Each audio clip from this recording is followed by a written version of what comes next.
सलाम नमाज पढ़ा रहे थे, जोर की नमाज थी, असर की नमाज थी, सही मुस्लिम में मौजूद है। हजरत अबू हुरैरा फरमाते हैं नमाज पढ़ाते पढ़ाते नबी पाक ने कदम आगे किया, नमाज पढ़ाते पढ़ाते कदम आगे किया और यूं हाथ उठाया फिर वापस कर लिया। अब नमाज पढ़ के ना तो सलाम फेरा तो सहाबा अर्ज करने लगे या रसूल अल्लाह सल्लल्लाहु अलैहि वसल्लम, वो नमाज में पैर भी आगे किया तो हाथ भी उठाया, तो वजह क्या थी? पहला सवाल तो यह है कि आप लोग नमाज पढ़ रहे थे या हुजूर को देख रहे थे?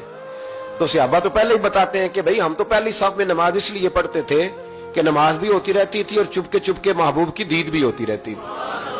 हुजूर से पूछा या रसूल अल्लाह, वो नमाज पढ़ते पढ़ते कदम आगे बढ़ाया आपने तो फिर पीछे कर लिया, क्या था?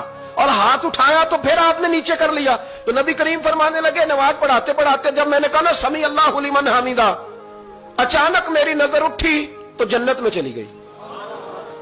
नजर उठी तो जन्नत में, तेरे लिए 2-4 कदम अर्श बरी है।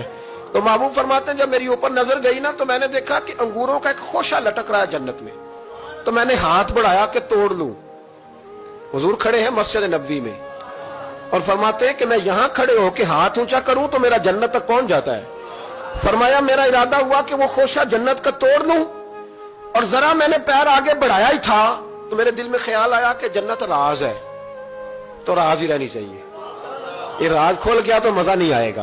तो मैंने फिर वो हाथ वापस कर लिया। सहाबा कहते हैं जब नबी करीम ने ये बयान किया तो हमारे चेहरे ने तजस्सुस से खेल उठे, तजस्सुस से। हम कोई बात और भी सुनना चाहते थे तो महबूब फरमाने लगे अगर मैं वो खोशा तोड़ के ले आता और तुम्हें दे देता तुम कयामत तक भी खाते रहते तो तुमसे खत्म नहीं होना था।